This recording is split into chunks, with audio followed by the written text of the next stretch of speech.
Bueno, me permito presentar a nuestro ponente invitado del día de hoy, al doctor José Luis Huerta González, el cual es médico familiar, actualmente profesor de la Facultad de Medicina de la Universidad Autónoma de San Luis Potosí, expresidente del Colegio Mexicano de Medicina Familiar durante el periodo 2017-2019, hoy Federación Mexicana de Residentes y Especialistas en Medicina Familiar. Actualmente es coordinador técnico del Comité de Relaciones Científicas del Consejo Mexicano de Certificación en Medicina Familiar, al cual le agradecemos mucho su participación el día de hoy, el cual nos hablará sobre la evaluación de competencias específicas en medicina familiar. Muchísimas gracias, doctor, por la participación. Cedo el uso de la palabra, sin más preámbulo. Muchas gracias a ustedes por la invitación. Me da mucho gusto estar en el seno de la asociación de ustedes y voy a comentar algunas cosas relacionadas con este aspecto que hoy en día está muy de moda, que es el de la evaluación y que se refiere a las competencias específicas que deben ser evaluadas por parte del Consejo. Ya está muy próxima el siguiente examen de certificación y va a haber una serie de características que que llaman la atención con relación a esta práctica. Pero también voy a comentar algunas cosas relacionadas con la estación de familia, que es así como se le llama a una de las estaciones por las cuales van a ser evaluados los sustentantes. Hay que recordar que en nuestra práctica médica, el objeto de estudio y la unidad de análisis están perfectamente definidos. En este sentido, todos sabemos que el objeto de estudio de cualquier especialidad gira en torno al estudio del proceso salud-enfermedad y lo que varía en cada especialidad es su unidad de análisis. En medicina familiar, la unidad de análisis se ha pensado en muchas ocasiones que es la familia. Sin embargo, la familia es una entidad altamente compleja que sería difícil que fuera estudiada por una sola disciplina, en este caso la medicina familiar. De tal manera que es solamente un aspecto de la familia lo que le corresponde al médico familiar abocarse como unidad de análisis. Esta parte de la familia son los factores de riesgo familiares. En este sentido, cuando se habla de la familia en medicina familiar, pues nos estaremos refiriendo a sus factores de riesgo. Sabemos que los factores de riesgo van desde lo que es una infección viral respiratoria aguda hasta un problema de disfunción familiar, pasando por situaciones como son accidentes laborales o problemas metabólicos de difícil control, etcétera. Todo esto, todo lo que hacemos cotidianamente implica factores de riesgo, pero hay algunas otras características muy importantes que giran en torno a esto. Entonces, podemos concluir que la medicina familiar centra su atención básicamente en los factores de riesgo de la familia en cada una de las fases del ciclo vital de la familia, sin importar edad, sexo, enfermedad o sistema orgánico afectado en el contexto comunitario y cultural. Que es importante entonces resaltar que estos factores de riesgo, cuando los analizamos en medicina familiar, a través de un familiograma, pues resultan ser implícitos y resultan ser también explícitos, como vamos a ver un poquito más adelante. También es conveniente recordar ahora que existen estos cuatro elementos fundamentales de la medicina familiar. Estos elementos son la longitudinalidad, el estudio de los elementos familiares, el enfoque anticipatorio y obviamente los aspectos clínicos. Habitualmente el quehacer cotidiano del médico familiar gira en torno a los aspectos eminentemente clínicos. De ahí que, bueno, el médico familiar tiene que ser un excelente clínico, pero no es suficiente cuando hablamos de la medicina familiar, porque también un internista, por ejemplo, su atención, su estudio gira en torno a los elementos clínicos. Un médico general igualmente. En medicina familiar, estos cuatro elementos distinguen esta práctica de la medicina familiar. La longitudinalidad, algunos otros la llaman continuidad. Sin embargo, la continuidad es un elemento que está presente en cualquier otra especialidad. Un cirujano que lleva a cabo una apendicectomía, pues lleva a cabo la continuidad de la atención al citar al paciente para ver su evolución, para retirar puntos de sutura, etcétera. Pero cuando lo da de alta, termina ese proceso de continuidad con relación al procedimiento que le efectuó. En medicina familiar no se da de alta a ningún paciente ni ninguna familia, de tal manera que la atención continúa de manera indefinida, mientras dure, claro, el médico en ese consultorio y mientras no lo cambien.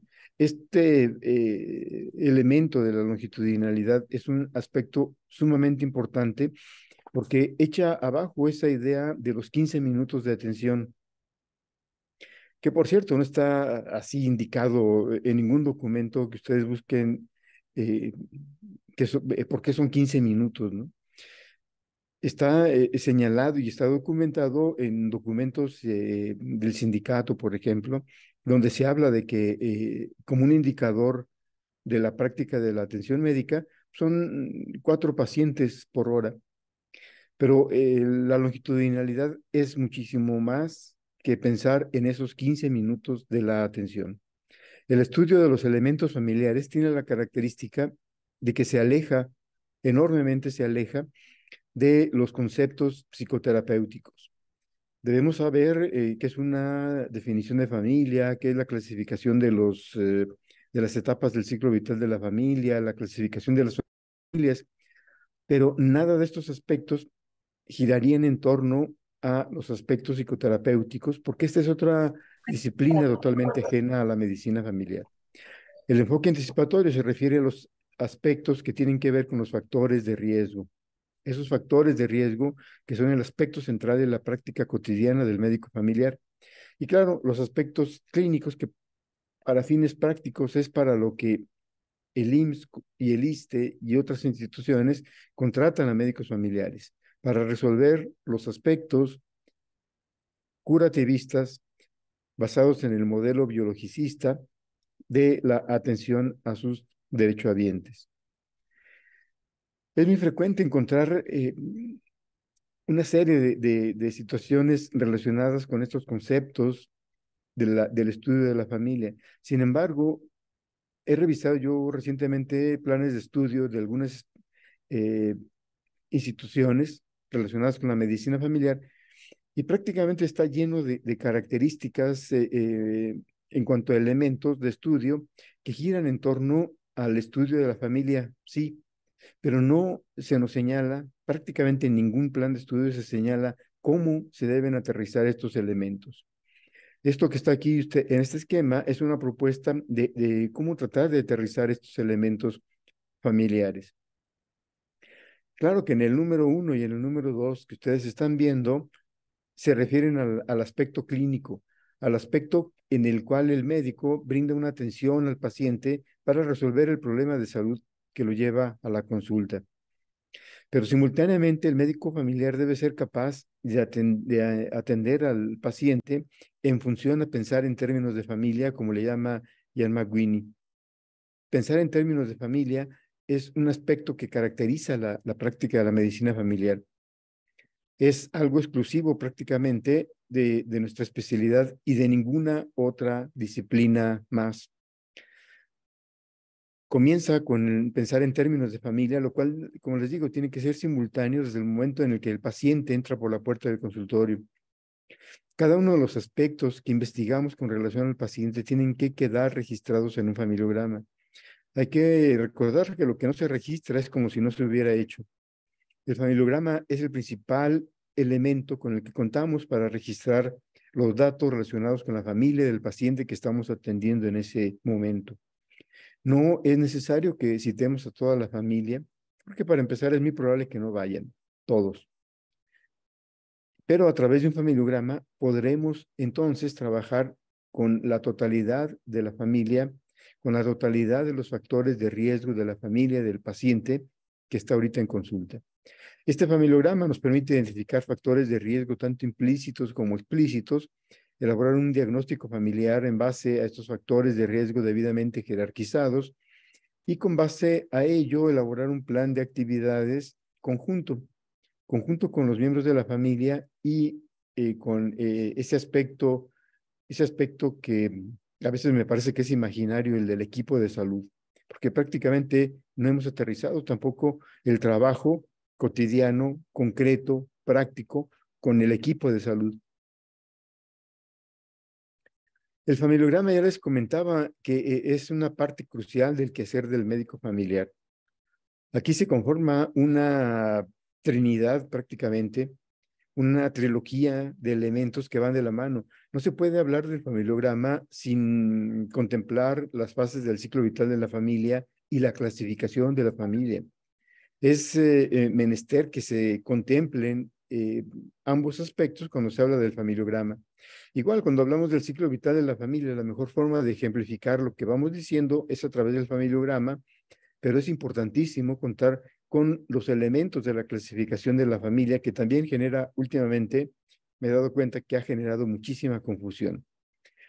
A partir de esta trilogía se desprende la identificación y la jerarquización de factores de riesgo y por ende de ahí se desprenden el plan de actividades, el cronograma de actividades que debemos llevar a cabo cotidianamente.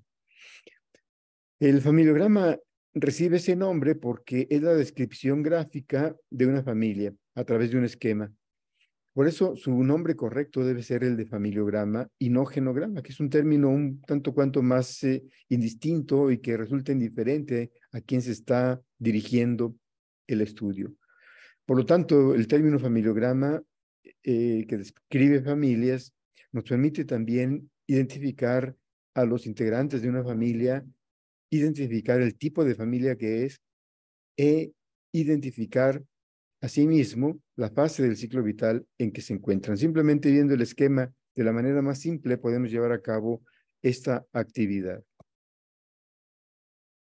Es una de las formas más prácticas que existen para llevar a cabo la práctica de la medicina preventiva. Hoy en día la práctica de la medicina preventiva se centra y se concreta casi exclusivamente a tomar la presión arterial del paciente, a pedirle algunos exámenes de laboratorio, a mandar a hacer un papanicolau a la señora, y ya. La medicina preventiva hoy en día debe basarse en la identificación de factores de riesgo. No existe otra forma que sea más práctica. Y de esta manera estaríamos dando cumplimiento a una gran cantidad de situaciones que tienen que ver con el estudio de la familia. Un aspecto importante es que cuando elaboramos un familiograma que debe ser desde la primera consulta, se le debe demostrar al paciente el esquema. Se le debe incluso solicitar su autorización. Hoy en la mañana que estábamos haciendo un ejercicio con los residentes, nos percatábamos de eso, de cómo a veces hasta de una manera un tanto cuanto autoritaria y hasta un poco agresiva, hacemos una serie de preguntas que tienen que ver prácticamente con la intimidad de las familias y de las personas. Entonces debe de interrogarse con respecto a cada uno de estos elementos de una manera amable y siempre contando con la autorización del paciente. De hecho, yo he llegado a pensar que se debería elaborar una carta de consentimiento informado antes de llevar a cabo un familiograma, simplemente. Estos son los elementos, la simbología que estoy sugiriendo para que hagamos un familiograma. No se requieren más símbolos. Si ustedes se dan cuenta, con relación a otra clasificación que en otro momento hice, ya no aparecen aquí los relacionados al paciente identificado, por la sencilla razón de que en la práctica de la medicina familiar no existe paciente identificado. El paciente identificado es un personaje que surge de la identificación que la familia hace de uno de los miembros de su familia. No es porque lo identifique el médico. Tampoco es un caso pista porque no somos epidemiólogos, como ellos utilizan este término. De tal manera que no tiene caso entonces en ningún momento hablar acerca del paciente identificado. Y te suprimí también todos aquellos elementos que tienen que ver con el familiograma sociodinámico. que a fin de cuentas no es más que una colección de rayas por todos lados, a veces sin ningún sentido, y que generan confusión y que además no permiten identificar qué es lo que se debe hacer con el resultado de un familiograma sociodinámico. Estos serían básicamente todos los elementos que son suficientes para hacer un familiograma, y ya lo veremos más adelante. Por otro lado, hay que recordar un aspecto importante de la identificación de estos elementos familiares, como es el de la definición de familia. Un aspecto sumamente importante y definitorio de lo que es la definición es que hay lazos de unión específicos. Para decir que una familia es una familia, tenemos que partir de que la pareja están unidos por unión libre, matrimonio, o por parentesco con el resto de los integrantes del hogar. Si uno de estos tres elementos no está presente, no podemos hablar de familia. Si no hay parentesco, estaríamos hablando solamente de un hogar compuesto, no de una familia. Y lo demás son las características que tienen que ver con la familia en relación a su definición y que a fin de cuentas nos llevan al hecho de que comparten factores de riesgo de manera cotidiana. La clasificación de las familias es entonces, como ya les he venido comentando, algo totalmente importante. El primer aspecto que deberíamos o que debemos de contemplar es el relacionado con las familias de origen y las familias de procreación. Esto ha sido identificado por antropólogos, de hecho así es como ellos lo han clasificado. Las familias de origen entendemos que son nuestros papás y nuestros hermanos. Y la familia de procreación, aquella familia que nosotros conformamos al unirnos en matrimonio o al unirnos con una pareja y procrear hijos o adoptarlos. Esto es lo que es una familia de procreación y son términos que debemos de conservar en la mente porque más adelante los voy a utilizar cuando hablemos de uno de los tipos de clasificación de las familias. Para hablar de las familias, últimamente he visto que circula por ahí, por internet, una clasificación que habla de 11 tipos de familias y que menciona que la familia nuclear simple, la familia nuclear numerosa, etcétera. Una serie de términos que no son más que confusos y generan entonces esa situación de confusión. Pero aparte de eso, resultan ser altamente discriminatorios al hablar, por ejemplo, de una manera muy efusiva de familias homoparentales. Yo, por más que le he dado vueltas, no encuentro el sentido de hablar de familias homoparentales, ya sea familias conformadas por homosexuales o por lesbianas, porque no generan prácticamente ninguna diferencia con una familia heterosexual. El desarrollo de los hijos en cada uno de estos tipos de familias es prácticamente el mismo. De hecho, en muchas familias homoparentales no hay una situación de violencia que habitualmente se vive en familias heteroparentales.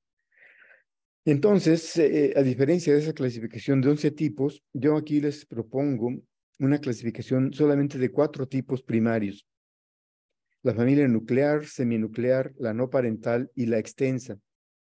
Cada una de estas, a su vez, se subdivide en otros tipos de familias, que es lo que la va haciendo un poco más compleja. Sin embargo, es mucho más fácil entender que solamente hay 4 tipos de familias, porque podemos hablar de una familia nuclear y todos entender de qué se trata, de que es una familia conformada por la pareja, por el esposo y la esposa, o la pareja que conforman esta familia, y puede haber hijos o puede no haberlos. Pero es muy diferente cuando hablamos de una familia reconstituida. Cuando hablamos de una familia reconstituida, no nos queda claro a qué se está refiriendo. Sin embargo, hay familias nucleares reconstituidas y hay familias seminucleares que también son reconstituidas o reconstruidas. Por eso es que el término de reconstituida es un término que pasa a ser una forma secundaria o complementaria de estos principales tipos de clasificación familiar. También están los hogares, el hogar unipersonal y el hogar compuesto. El hogar unipersonal también hay que distinguirlo si se trata de un hogar unipersonal electivo, propiamente dicho, es decir, de aquella persona que decide conformar un hogar él solo o ella sola, a diferencia de lo que es una familia unipersonal contraída, aquel hogar en el que solamente queda una persona viuda, que se ha ido contrayendo la familia de manera paulatina, con la salida primero de los hijos, uno por uno, obviamente, después con el fallecimiento de la pareja y que deja a una persona sola. La diferencia está en que en una familia unipersonal contraída, la persona no eligió vivir sola, a diferencia del hogar unipersonal electivo en el que la persona sí elige vivir sola. Luego está el hogar compuesto en el que los miembros de la vivienda no tienen parentesco y que por eso lo dejo con letras más pequeñas porque ahorita no es el motivo de lo que estamos platicando. Sin embargo, esto es importante, estos 4 tipos, porque estos 4 tipos se complementan con las características secundarias de las familias y con la fase del ciclo vital de la familia. Entonces, es importante mencionar que la familia nuclear puede ser con hijos o sin hijos. La familia seminuclear puede ser por 3 motivos: por contracción, por elección o de manera obligada. La contraída se da por el divorcio, por la separación o por la viudez, nada más. Pero no todas las familias seminucleares son contraídas. Un cierto número de familias seminucleares es por elección, habitualmente de una mujer que decide tener hijos o un hijo en base o con base en su propia elección. Y luego la obligada está en aquellas familias en las que una mujer, una adolescente, vamos a poner de ejemplo, queda embarazada, ya sea por una violación o por que ella lo consintió con su pareja, pero es expulsada del hogar. Porque en muchas familias ese mismo machismo, esa misma misoginia que caracteriza a las familias tradicionales que abundan en México todavía, hace que la mujer embarazada salga a conformar su propia familia. Ante esta situación que es relativamente frecuente, yo no encontraba qué otro nombre darle más que el de obligada. Luego la familia no parental, que es la conformada por hijos o por hermanos en las que no hay padres, ya sé que ya fallecieron o los abandonaron. Y luego la familia extensa, que tiende a ser un poco más compleja porque puede ser ascendente, descendente o colateral. Pero hay una serie de combinaciones que las hace extensa, mixta, como les pondría ahorita en algún ejemplo. De esta manera, en este esquema, pongo que la familia seminuclear, la familia nuclear, la no parental y la familia unipersonal contraída se debe de investigar o se debe de dilucidar su diagnóstico con base a la conformación primaria de la familia, con base a las características complementarias y con base a la fase del ciclo vital de la familia. En un hogar unipersonal electivo solamente se llega hasta los 2 primeros elementos, la primaria y las características complementarias. Pero en una extensa, aparte de estos 3 elementos, se requiere que agreguemos si hay familia de origen presente o familia de procreación presente para ver la diferenciación entre una familia extensa ascendente o descendente. Ahorita se los comentaré un poco más adelante. De tal manera que las características secundarias vienen siendo estas, ustedes las conocen. Con base a su desarrollo, las familias pueden ser tradicionales, modernas o indígenas. En nuestro país, la mayor parte de las familias, según el INEGI, son tradicionales, más del 80%. Ser una familia tradicional es lo contrario a una familia moderna. Las familias modernas son escasas, es mínimo el número de familias modernas. No es suficiente con pensar que ambos miembros de la pareja trabajan para decir que es una familia moderna. Es una falacia, es un error que habitualmente se confunde a la gente. Para hablar, de hecho, de familia moderna, partiríamos primero de la premisa de que es lo contrario a una familia tradicional. Pero aparte, que conforma una serie de características relacionadas con la estructura familiar, según los psicoterapeutas, que tienen que ver con la jerarquía, con las alianzas, con la compartición de la autoridad en la familia y una serie de factores más. Entonces, mencionar cualquiera de esos 3 elementos resultan ser complementarios o resultan ser características secundarias. Así como decir que si es una familia urbana o rural o la ocupación del jefe de familia, de tal manera que podemos tener una familia nuclear con hijos campesina. El término de sin domesticidad común se refiere a aquellas parejas en las que puede haber otro domicilio, ya sea por cuestiones laborales o porque así lo decide la pareja. Hay un ejemplo muy típico, muy claro, que es el que conformaban Frida Kahlo y su pareja, en la que él mandó construir una casa enfrente de la suya propia para que allí viviera Frida Kahlo y allí trabajara y tuviera eh, su propio taller.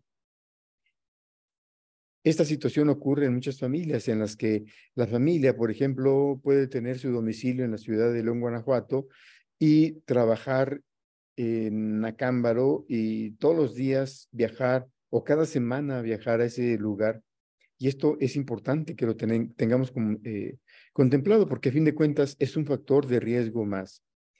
Las familias reconstituidas cuando uno o ambos miembros de la pareja han tenido una relación familiar previa en la que pudo haber hijos o pudo no haberlos.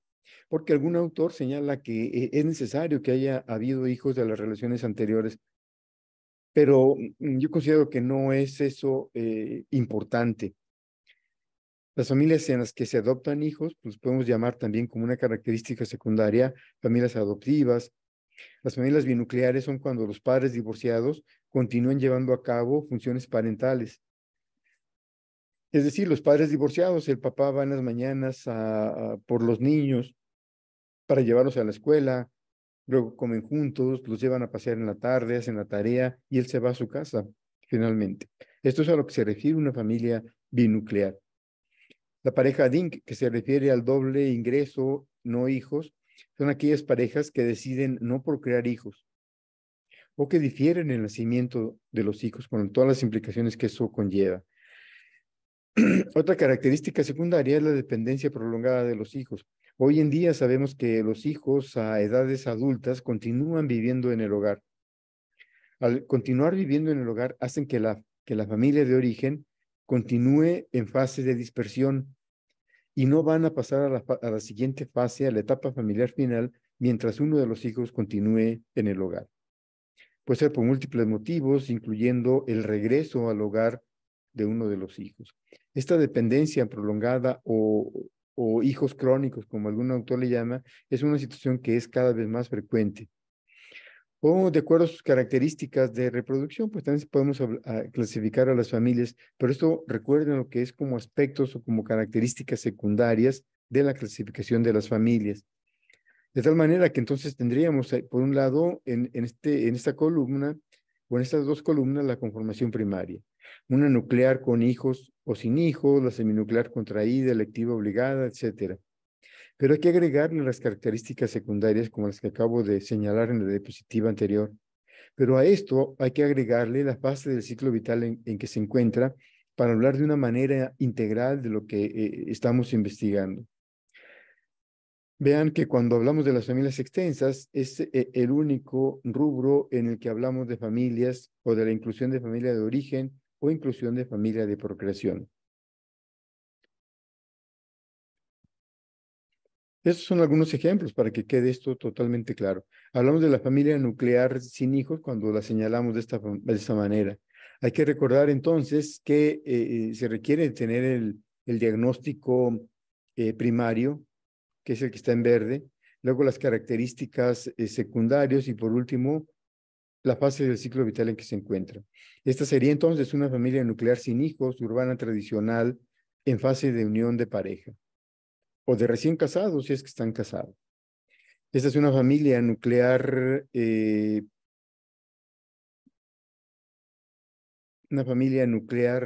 con hijos, urbana tradicional obrera en fase de expansión. Y vean cómo en cada una de ellas se dan estas situaciones que les he comentado que deben de ser investigadas. Estos serían algunos ejemplos de de familias seminucleares. Aquí está una familia, una familia seminuclear materna contraída por separación. puede ser contraída por divorcio, si le pusiéramos aquí otra rayita. Aquí tenemos una familia contraída por defunción, una familia paterna contraída por defunción. Siempre hay que mencionar si es paterna o materna. En este caso, obviamente, la pareja de este señor, padre de familia, falleció. Esta es una familia seminuclear electiva. La madre, por medio de la unión libre, tuvo un par de hijos. Hay veces en que estos hijos son medios hermanos porque la mujer tuvo varias parejas, ya lo que se le llama monogamia seriada. Este sería el ejemplo de una familia seminuclear materna obligada. Claro que el texto que acompaña a cada familiograma nos va a explicar una serie de situaciones que obviamente a primera vista aquí no es posible identificar. Esta es una familia no parental. Vean ustedes que está conformada nada más por hermanos. Claro que los hermanos deben de tener ciertas características.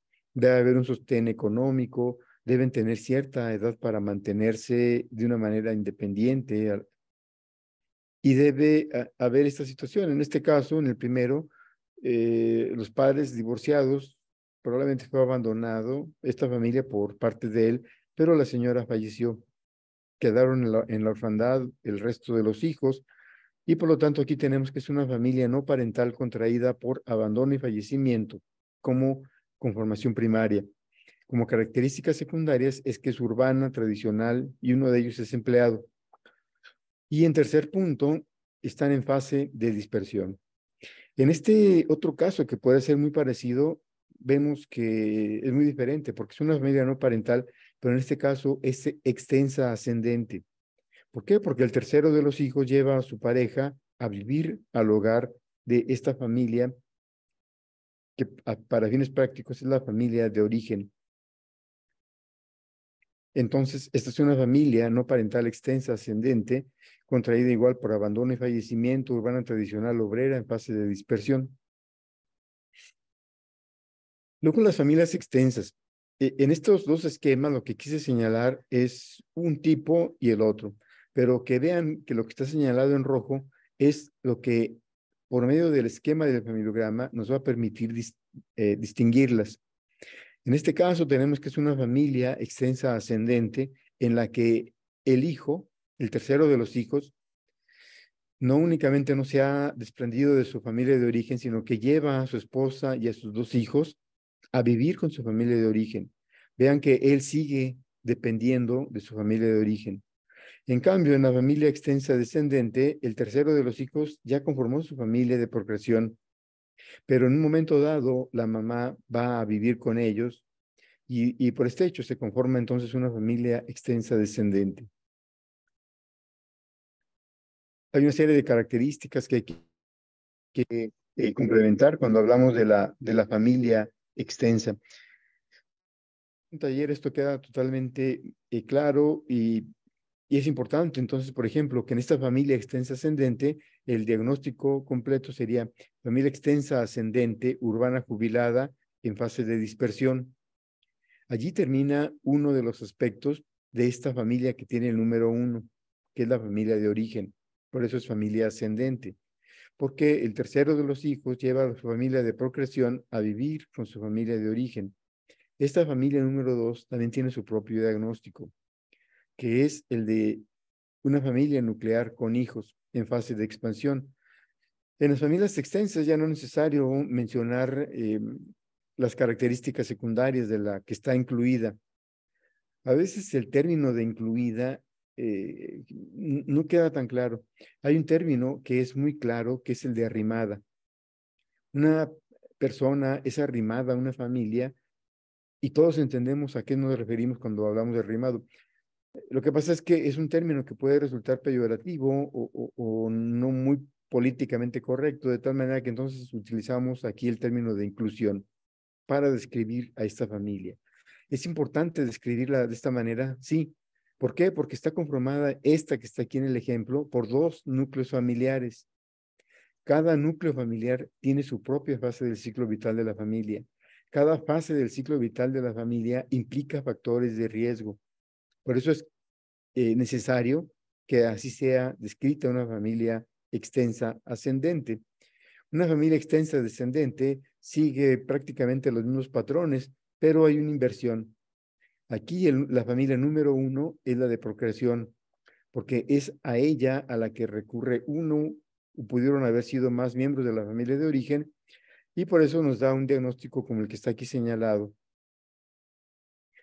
Y como ven, hay dos núcleos familiares y por lo tanto cada uno con su propia fase. La de arriba quizá está en fase de dispersión y la de procreación está en fase de expansión y de dispersión. Este es otro ejemplo que no me detendré mucho en explicarlo. Es una familia extensa, ascendente y descendente. Por lo tanto, es una familia extensa mixta. Esta es una familia extensa, descendente, doble. Es a lo más que puede llegar una familia extensa doble o múltiple a dos. ¿Por qué? Porque corresponde a cada uno de los miembros de las familias de origen de cada uno de los miembros de la pareja. Es importante entonces que sepamos que este tipo de familias existen. Aquí, por ejemplo, tenemos una familia extensa doble cuando está señalada de esta forma.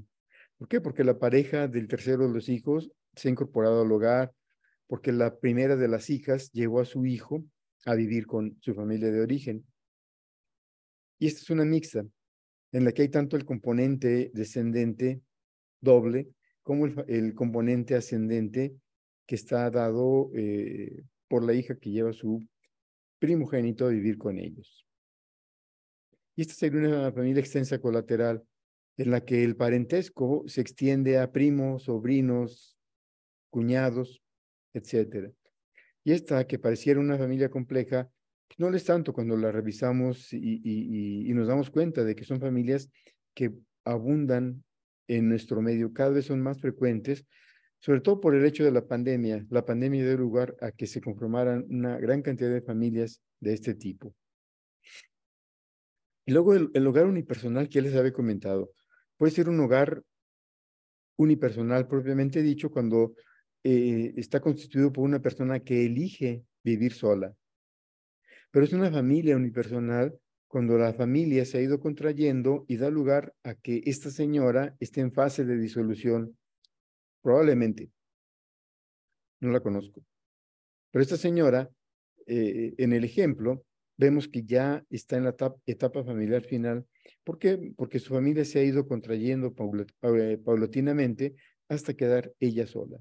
Ella no eligió conformar un hogar unipersonal. Por eso la importancia de distinguir uno y otro. Este sería el esquema de esta señora que estaba ahí retratada. Vemos cómo su familia se ve contrayendo con la salida de los hijos y posteriormente con la viudez a la que se vio ella sometida en un momento dado. Este es ejemplo de una familia reconstituida. Ambos miembros de la familia tuvieron una relación familiar anterior. Ambos tuvieron hijos. Actualmente viven como pareja, como una familia nuclear sin hijos, prácticamente. ¿Por qué? Porque lo que siempre nos debe de importar es lo que está encerrado en el círculo punteado. Esta es la familia que tenemos asignada y es la familia que debemos de brindarle atención. En el otro ejemplo tenemos que es una familia nuclear con hijos reconstituida en fase de expansión. Aquí él tuvo una relación familiar previa, aquí falta el símbolo de separación o de divorcio, más bien de divorcio. Ella tuvo también una relación de pareja previa en la que procreó 2 hijos. Actualmente, ellos ya han procreado a un hijo que vive con ellos, la hija del matrimonio anterior de ella. Esto da lugar a una relación entre hermanos de medios hermanos, no de hermanastros, sino de medios hermanos.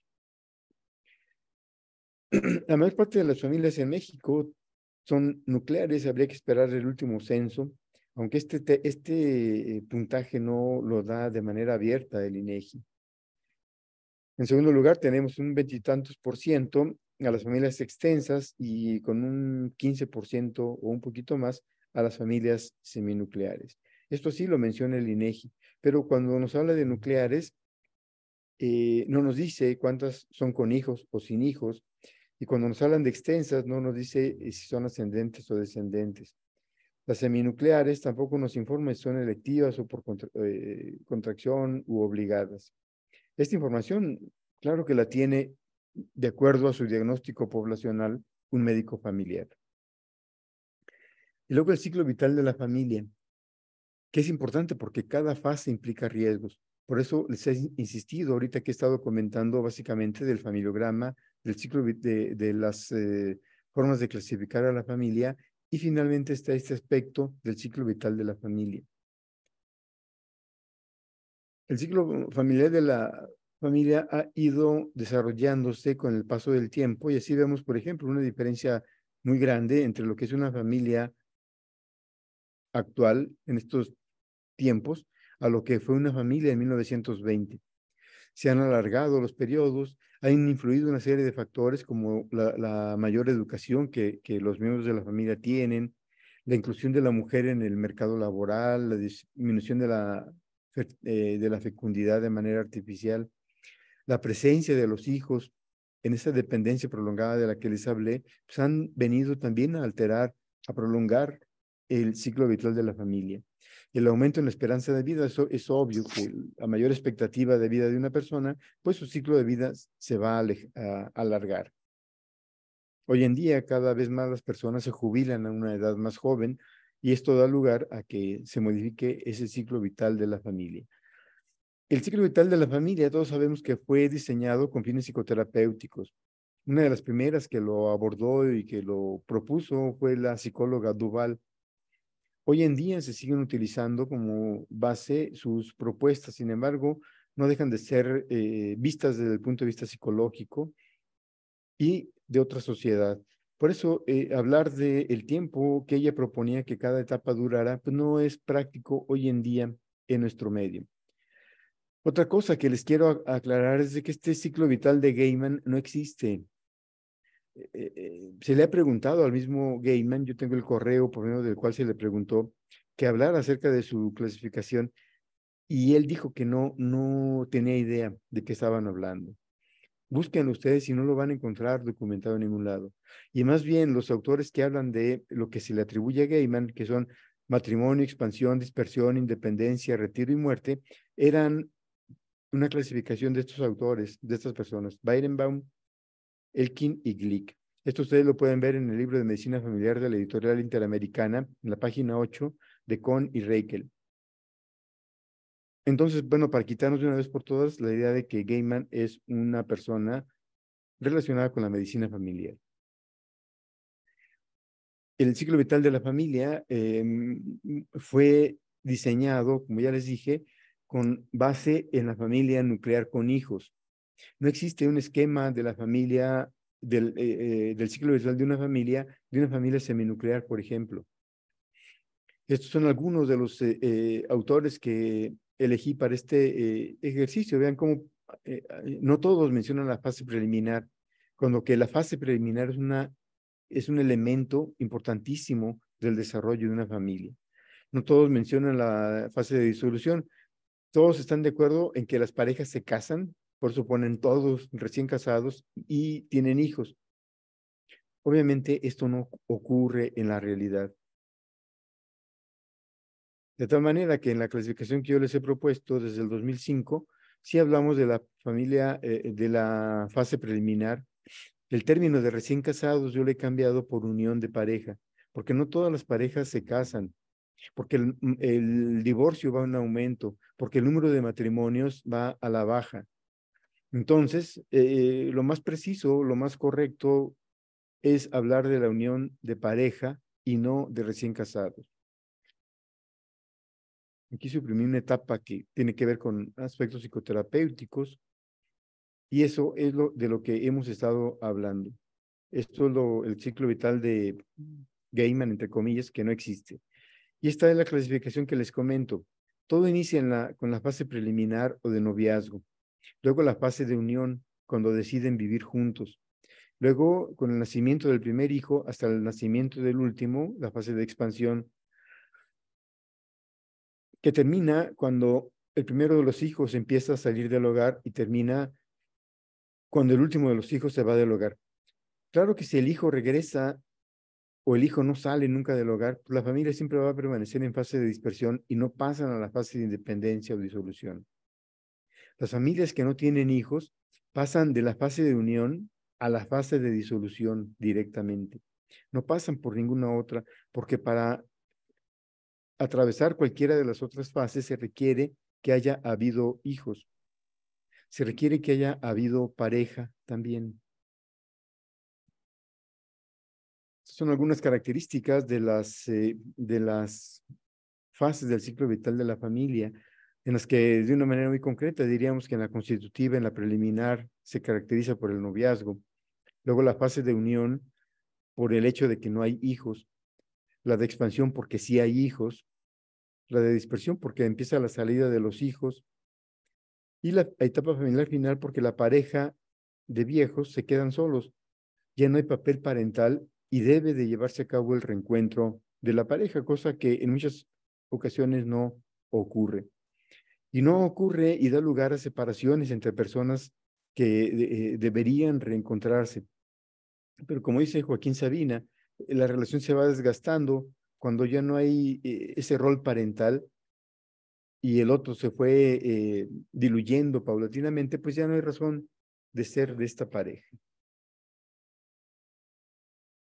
De tal manera que la pareja llega a una fase en la que, en la fase de disolución, hay una enorme fragilidad de la persona que queda sola, cada vez con más problemas de salud, sola, dependiente, y que tiene la necesidad de entablar nuevas relaciones en donde las redes sociales de apoyo juegan un papel sumamente importante.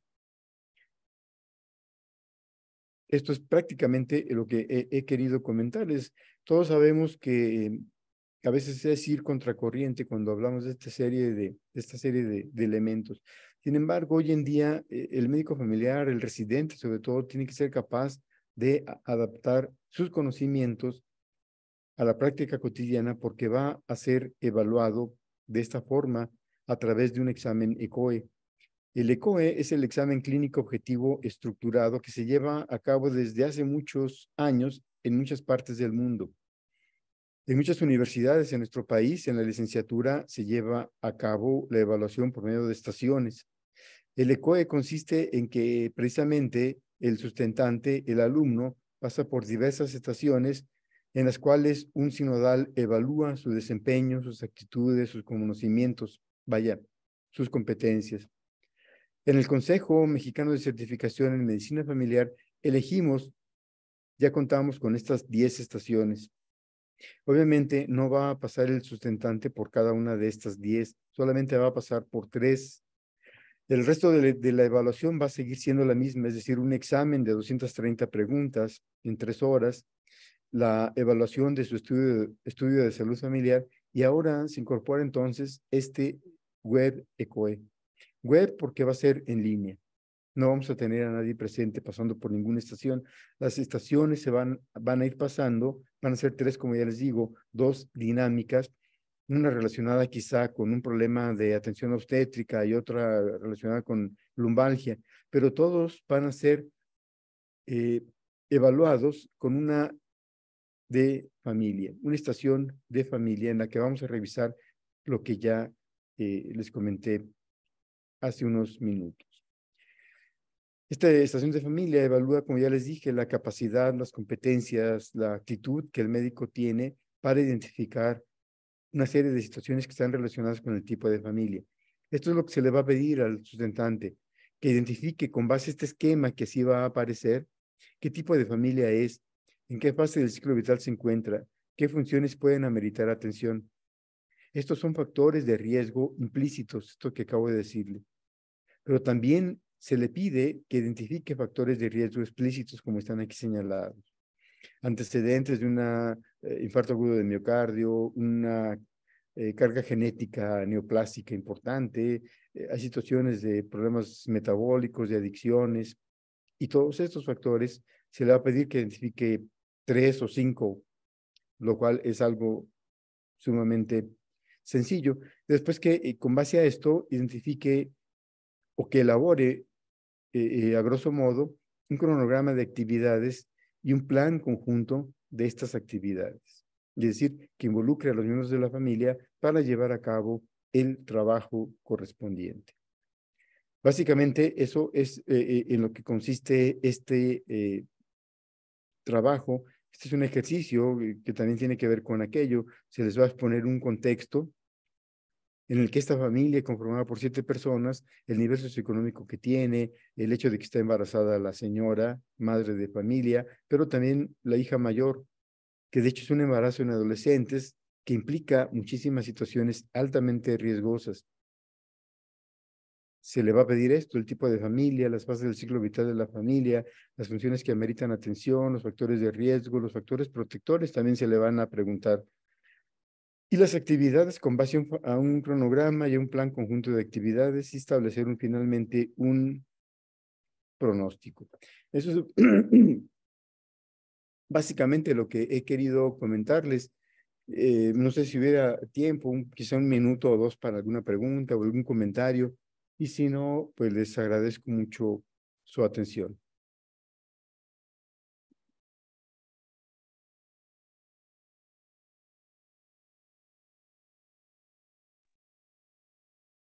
Muchas gracias, doctor, por su presentación. Si por ahí hay alguna pregunta, la pueden realizar por el chat o directamente al doctor, abriendo su micrófono.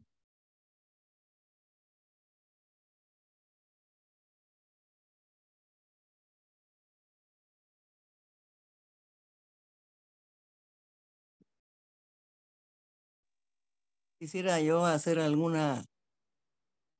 comentario, doctor Orlando. Adelante, doctora.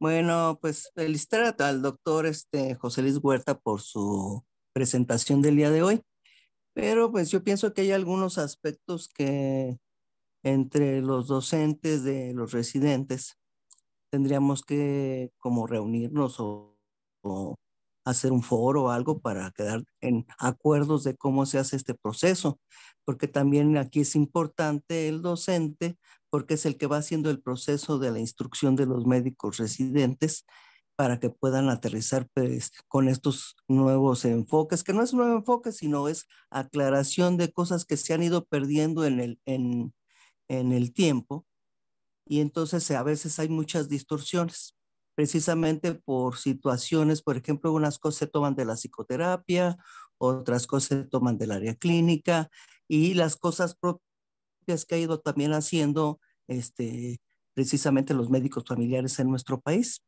Y yo pienso que habría que conjuntar esa parte para evitar las confusiones que tenemos actualmente eh, en algunos aspectos, en algunas situaciones de los residentes que después de que egresan, pues ya no lo utilizan, pero es una parte muy práctica, muy rica, que nos permite a nosotros tener pues una situación de mejor atención para las familias que nosotros atendemos. Así es, doctora.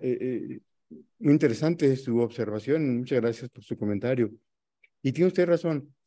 Hay una situación que a mí me parece totalmente absurda. Yo platicaba en días pasados con los residentes de medicina familiar. Ninguno de ellos tenía idea de lo que era la medicina familiar antes de ingresar a la especialidad. Entonces yo les preguntaba, ¿cómo es posible que entonces hayan entrado? Los que dicen que entraron directamente porque sí estaban convencidos de querer serlo, pero que también ignoraban el proceso por el cual el médico familiar trabaja, eh, me sigue entonces pareciendo absurdo que en el pregrado no se hable de la medicina familiar.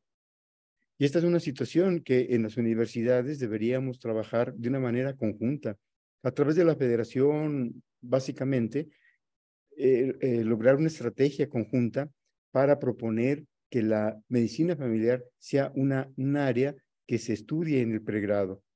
Entonces, por eso es importante que lo contemplemos, que no esperemos hasta la residencia para empezar a hablar de estos aspectos de la familia y que evitemos esa confusión, como usted lo comentó, con la psicoterapia familiar. La medicina familiar es totalmente ajena a la psicoterapia familiar. Todavía me preguntan que si la psicoterapia familiar podría ser una subespecialidad de la medicina familiar. Pues claro que no. La medicina familiar es una disciplina, es una especialidad terminal, es decir, no tiene subespecialidades. A pesar de que hayan querido inventar alguna por ahí, no, no es esto. Yo estoy de acuerdo con su propuesta de que deberíamos trabajar quizá en algún foro o de una manera exclusiva con profesores de medicina familiar.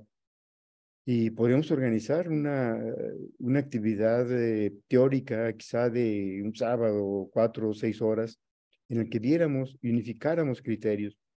Lo que yo les digo es solamente una propuesta, un punto de partida para que lo complementemos con la experiencia de todos ustedes. ¿Sí? Gracias y mucho gusto en saludarla, doctora. Igualmente, doctor. Buenas noches.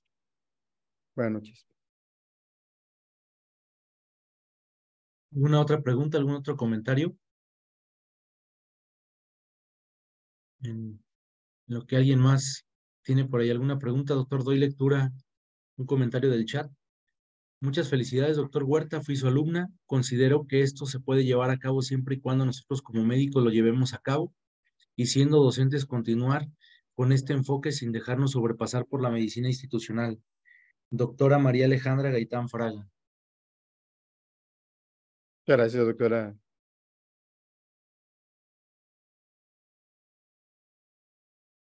Yo tengo una duda, doctor, al respecto. Sí. Con base al examen de certificación que se aproxima, esta sería la nueva clasificación de familia que tendría que considerar los residentes, la que nos acaba de plantear ahorita. No. Teníamos la idea de, sacar una publicación en la que unificáramos muchas de las ideas que están aquí comentadas. Sin embargo, el tiempo no alcanzó, no existe un texto en el cual nos pudiéramos ahorita basar. Y de ahí que el sinodal, al momento de evaluar el desempeño del médico ante el familiograma, pues debe tener la flexibilidad de aceptar la clasificación del tipo de familia, de la fase del ciclo vital en que se encuentra, que el sustentante comente.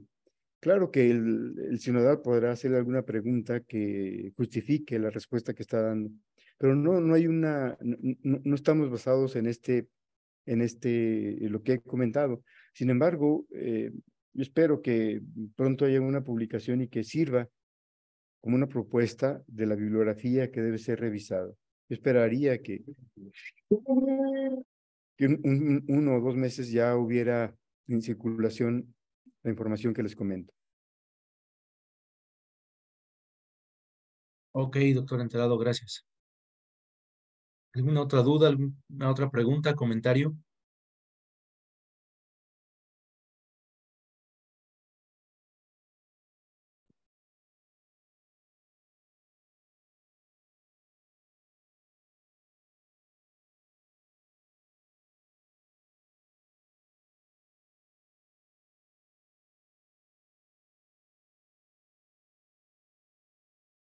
Bueno, pues yo les agradezco.